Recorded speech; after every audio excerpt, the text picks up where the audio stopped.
Olá, pessoal. Estamos novamente aqui no Remédio Natural. Quem, né, já me conhece, mas para quem não me conhece, meu nome é Denise Carreiro, sou nutricionista, trabalho aí na área clínica há mais de 20 anos. E hoje o objetivo é falar um pouquinho da soja, né? Conhecer um pouquinho melhor a soja. A soja, na verdade, ela é do grupo das leguminosas, né? O grupo das leguminosas é o grupo do feijão. Então, feijão, ervilha, lentilha, grão de bico, né? Feijão branco. Esse grupo, de uma maneira geral, é comum ele ter fatores antinutricionais, por isso que a gente sempre, antes de cozinhar, tem que deixar de molho, depois jogar água fora para poder cozinhar. É uma maneira de amenizar esses fatores antinutricionais. E, em compensação, são alimentos que eles são muito ricos também em proteínas e também em vitaminas, em minerais, em fibra, em carboidrato. Tanto é que a classificação deles até fica meio duvidosa entre carboidrato e proteína, né? Então, é um alimento que é extremamente rico, de uma maneira geral, um grupo muito rico de uma maneira geral. Só que a soja, na verdade, é um alimento que ele é muito comum e é utilizado há mais de 5.000 anos lá na comunidade oriental, no Japão, né? A comunidade asiática, ele é usada há muitos anos, tá? Mais de 5.000 anos. Só que durante todo esse tempo, com toda certeza, eles aprenderam a utilizar esse alimento. Então, o que eles fazem com a soja? Normalmente, eles vão coagular ou fermentar.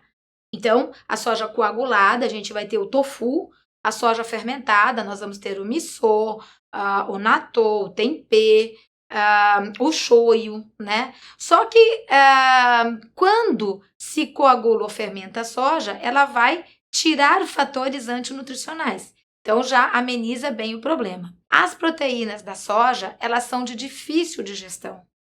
E uma proteína de difícil digestão é extremamente fácil dela desencadear processos inflamatórios. Então, o que acontece de novo com a soja coagulada ou fermentada? Nesse processo de coagulação ou fermentação, faz uma parcial digestão da proteína. Então, o nosso organismo tende a aproveitar melhor essas proteínas que naturalmente são de difícil digestão.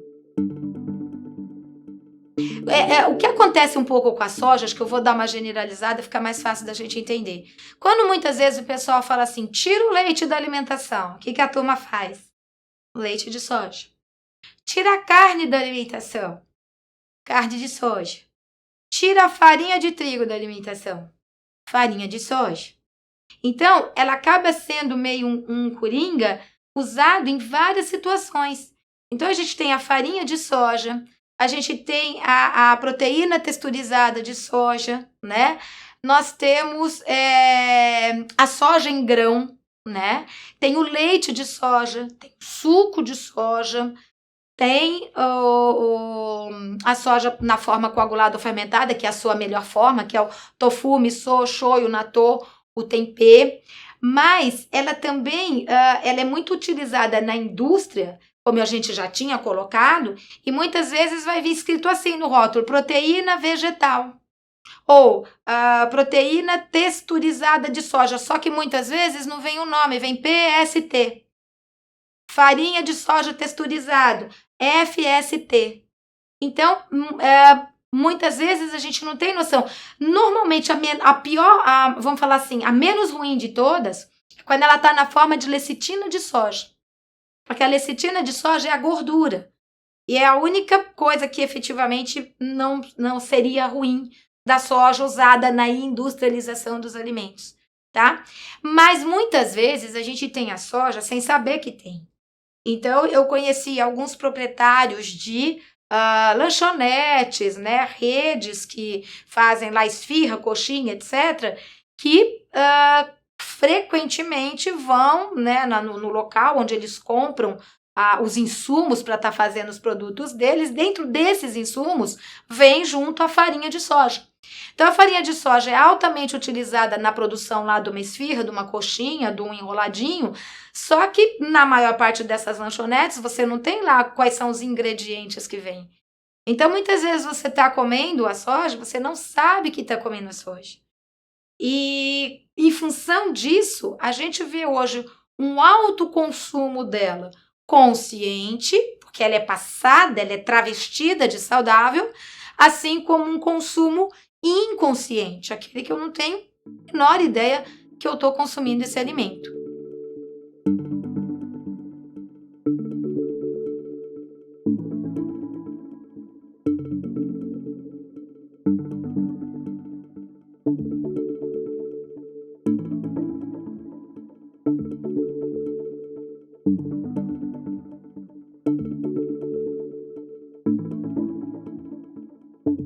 E em função desse consumo de milenar da soja, né, na comunidade oriental, ela acabou sendo relacionada a alguns fatores comuns também nessa população, que são menos problemas cardiovasculares, menores sintomas relacionados à menopausa, andropausa, e nesse contexto, ela acabou sendo colocada como um alimento que poderia prevenir vários desses problemas, só que sem também contextualizar a maneira como ela é utilizada nessa comunidade oriental. Porque se de um lado alguns fatores presentes da soja pode beneficiar, por outro lado, ela é um alimento de alto potencial inflamatório por ter proteína de difícil digestão. Mas também nós temos um alimento que a gente já falou, e vai falar mais algumas vezes aqui, que é o leite de vaca, que tem proteínas de difícil digestão, facinho de desencadear processo inflamatório, mas um dos maiores causadores hoje, do que a gente conhece, dos alimentos, ele é um dos maiores causadores de resistência celular à insulina. E a resistência celular à insulina não só pode levar a problemas cardiovasculares, como pode alterar a formação de hormônios no ovário e levar também a desequilíbrios hormonais. Então, se a gente jogar tudo isso, pensando na comunidade lá oriental, ao mesmo tempo que eles consomem mais a soja coagulada ou fermentada, eles não consomem o leite e seus derivados. Então, na verdade, tudo que se atribui à soja na comunidade oriental, na verdade, deveria também ser atribuído ao não consumo dos derivados de leite. Quando chegou aí no começo da década de 80, porque a soja não era natural ao Brasil, não era um alimento natural aqui do Brasil, começou a se querer trazer a soja, cultivar a soja aqui no Brasil e trazer a soja para a nossa alimentação. Não emplacou, não conseguiram entrar, teve a vaca mecânica, tem várias tentativas de entrar com a soja no Brasil, não deu certo.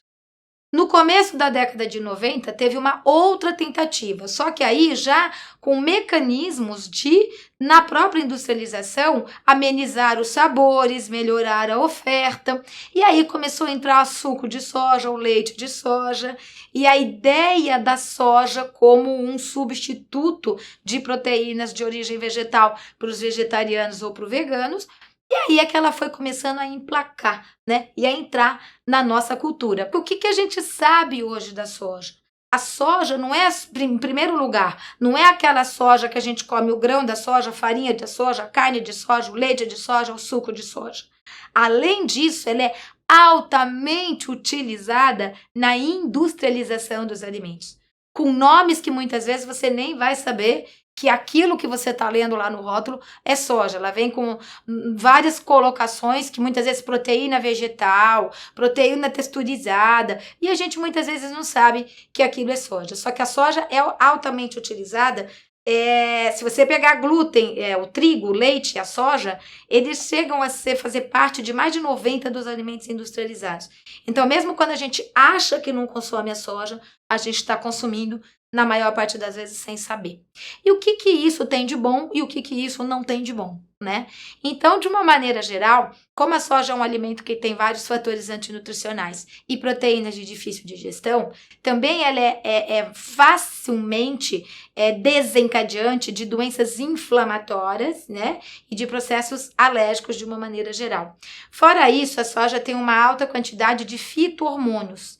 Então, se ela é dada para uma criança em formação, se é para uma menina, pode levar a uma menarca precoce, ou seja, adiantar a primeira menstruação. E com isso, além de alterar toda a parte hormonal, ainda levar a problemas no crescimento, né? Dificuldade de crescimento. E para meninos, pode alterar a formação, porque esse fito-hormônio feminino pode fazer ter queda da testosterona. Então, tanto nos meninos que estão em desenvolvimento pode interferir nesse processo, como no adulto, quando é o homem que consome alta quantidade de soja, pode ter problemas de libido, em algumas situações, alguns estudos mostram de fertilidade, outros de ginecomastia, formação de seio, entre outros fatores. É claro que nós estamos falando de um alto consumo, ou seja, é um alto consumo da soja, um consumo frequente dessa soja, em detrimento do consumo regular de alimentos protetores. Vocês vão ver que o tempo todo eu vou relacionar isso. É o desequilíbrio, não é uma presença isolada que vai fazer isso em ninguém.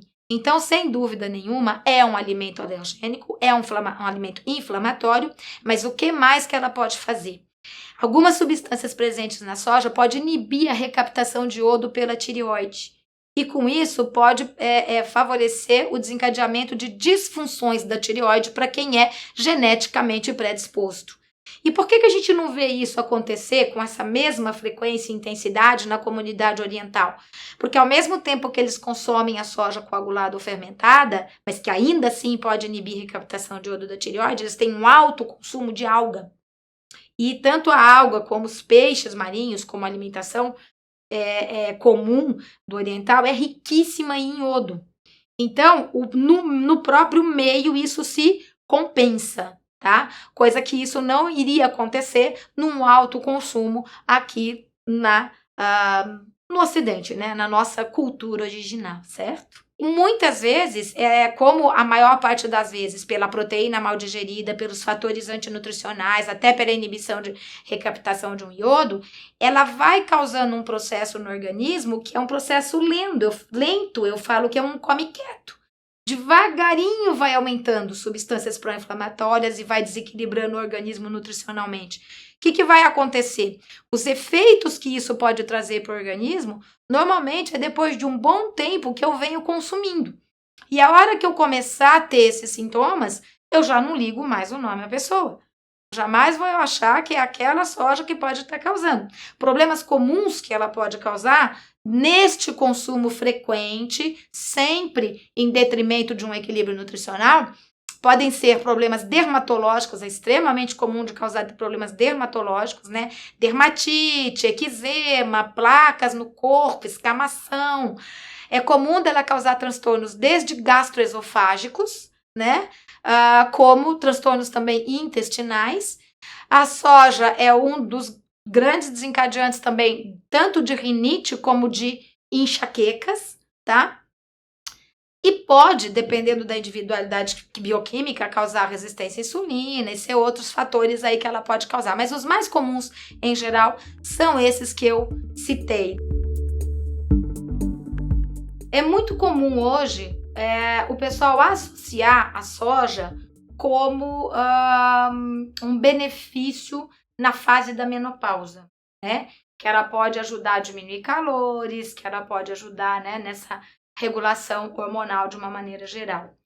E muitas vezes quando eu pego o paciente nessa fase da menopausa, que ele chega no consultório e ele fala que ele começou a inchar muito e que ele começou a engordar, que ela começou a engordar e aí muitas vezes ainda completa. É a menopausa, né?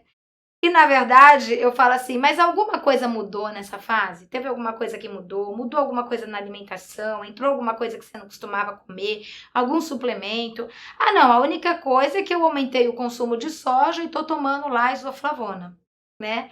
E o pior é que a culpa ainda vai ser da menopausa, né? Então o pessoal nunca liga isso.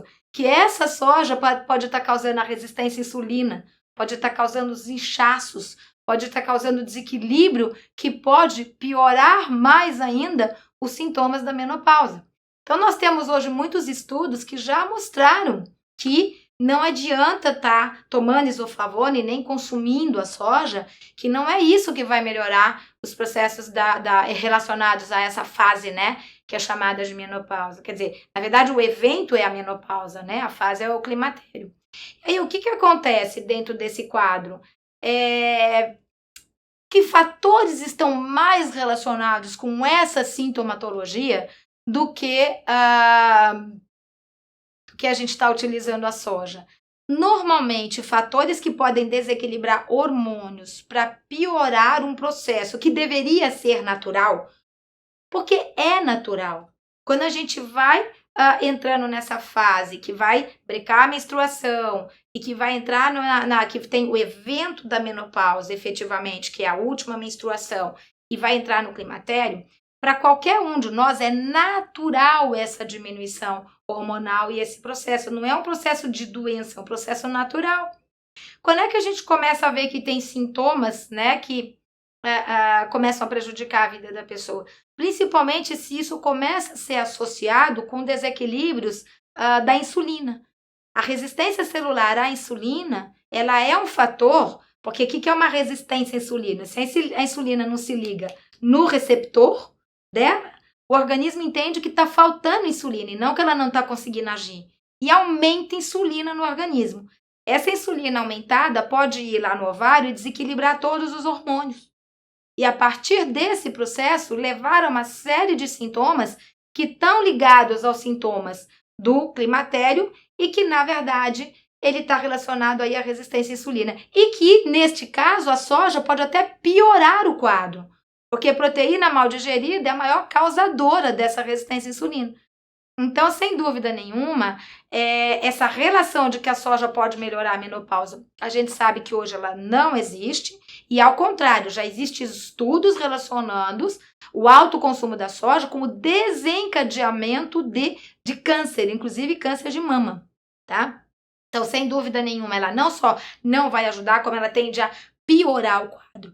E a mesma coisa se a gente levar para a andropausa, né, em relação ao homem. Porque um marcador dessa andropausa é a diminuição da testosterona, né? O hormônio masculino. Só que pela soja ter uma alta quantidade de estrogênio, né? De fitoestrogênios, né? Fito-hormônios, esse consumo regular da soja pelo homem pode ter queda da testosterona. Então, além dela não ajudar no processo, ela pode ser responsável pela queda da testosterona, pela diminuição da libido, em algumas situações, mesmo antes da andropausa, situações até de infertilidade, tá? Então, sem dúvida nenhuma, a ideia de que essa soja que não é coagulada ou fermentada, esse consumo frequente da soja, e que normalmente num consumo frequente de um alimento a gente tende a diminuir outros, ou seja, você acaba desequilibrando esse processo, de nenhuma maneira ele acaba consistindo numa coisa saudável para a vida da pessoa. Bom, então, que soja que a gente pode consumir? Como é que isso poderia trazer algum benefício para a gente, ou pelo menos não fazer mal? Quando a soja é coagulada e fermentada, como a gente já falou. Então, se eu pegar um tofu orgânico, se eu pegar um miso, um natto, um tempê, um shoyu, que de preferência não tenha nem glutamato nem açúcar, a gente tem vários no mercado de qualidade legal, de sabor bom. Então, graças a Deus, nós temos alimentos seguros que dá pra gente estar ingerindo. Mas e de vez em quando? Bom, de vez em quando, tudo pode, né? É aquela coisa que nós falamos, o que vai envolver, o que vai determinar uma formação do organismo e um funcionamento no organismo é o que a gente faz como hábito, é o que a gente faz na frequência. Então, se eu tenho um consumo regular de alimentos que me dão proteção e de vez em quando eu consumo em qualquer forma que seja dessa soja, e aí principalmente ainda se for coagulada ou fermentada, é claro que ela pode sim fazer parte da minha vida. O grande problema que a gente vê é quando entra num processo de desequilíbrio, como ela entra como se fosse uma salvação, né?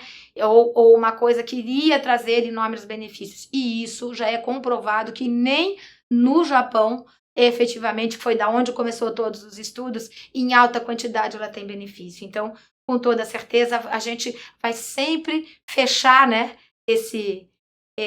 essa nossa conversa voltando para a ideia do equilíbrio, do bom senso, né? A história do saldo positivo. Agora a gente pode pensar em dar aí algumas sugestões para tentar melhorar um pouquinho esse quadro, né? Que envolve aí o climatério, para a gente se sentir um pouquinho melhor. Na alimentação, eu falo que quando a gente vai falar de uma alimentação segura, porque uma alimentação saudável hoje é até questionável, né? Mas quando a gente vai falar aí de uma alimentação segura, eu falo que a gente acaba se tornando muito repetitivo, né? Porque nutrição é um pouco assim, você atira no que vê, acerta no que não vê. Na hora que a gente equilibra o organismo, você equilibra o organismo como um todo. Tanto é que a gente costuma brincar que os estudos científicos comprovam, funciona para quem faz, né? Para quem faz o quê? Aquela alimentação que a gente fala muito do tempo da vovó, né? Que a hora que a gente entra no processo onde você tira os alimentos que são ultraprocessados, que tem um monte de aditivos químicos, que quebram tolerância imunológica, que alteram permeabilidade do intestino, que alteram disfunção. Nós temos alguns aditivos químicos que inibem a liberação de energia para a célula. Aí a gente fica com falta de energia e ainda acaba culpando muitas vezes a menopausa, né? Então, alimentos ultraprocessados, tentar evitar alimentos ultraprocessados, tentar evitar açúcar. Açúcar, normalmente, além de roubar energia do sistema nervoso central, o açúcar é causador de resistência à insulina. E a resistência à insulina é uma das principais causadoras dos sintomas que envolvem esses desequilíbrios, né? Da menopausa e da andropausa. Evitar os alimentos mais inflamatórios no dia a dia da gente. Então, diminuir o consumo ou consumir esporadicamente, né? Leite de vaca, derivados, soja, glúten, prestar um pouco de atenção nas oleaginosas. Amendoim é outro alimento que não deve ser consumido com frequência, né? Então, prestar um pouquinho nesses alimentos de atenção nesses alimentos que a gente já sabe que tem um potencial inflamatório maior. E qualquer proteína mal digerida, ela pode disparar um processo inflamatório que pode favorecer essa resistência à insulina e alterar o hormônio, né? Agora, não é só tirar o que não é legal, é pôr o que é bom, né? E aí, pôr o que é bom é alimento que a natureza deu. Aí volta para a história da comida de verdade. Então, o que a gente tem que comer no almoço e na janta? Alimentos do grupo do arroz. Mas se puder ser o integral, melhor? Se puder ser o integral, melhor. Mas muitas vezes eu não vou estar com o integral disponível, eu só tenho a disponibilidade do branco, é aí que vai ser o problema? Não, eu vou colocar alguma coisa do grupo do feijão. Feijão, ervilha, lentilha, grão de bico, qualquer um desses alimentos vai compor junto com esse arroz, inclusive para equilibrar essa glicemia e melhorar a qualidade proteica. Então, um pouco do grupo do arroz, do feijão, pouca quantidade de proteína de origem animal, até de 80 a 120 gramas de proteína de origem animal, mais ou menos no almoço e no jantar. É mais do que suficiente para dar todos os aminoácidos que a gente precisa, né?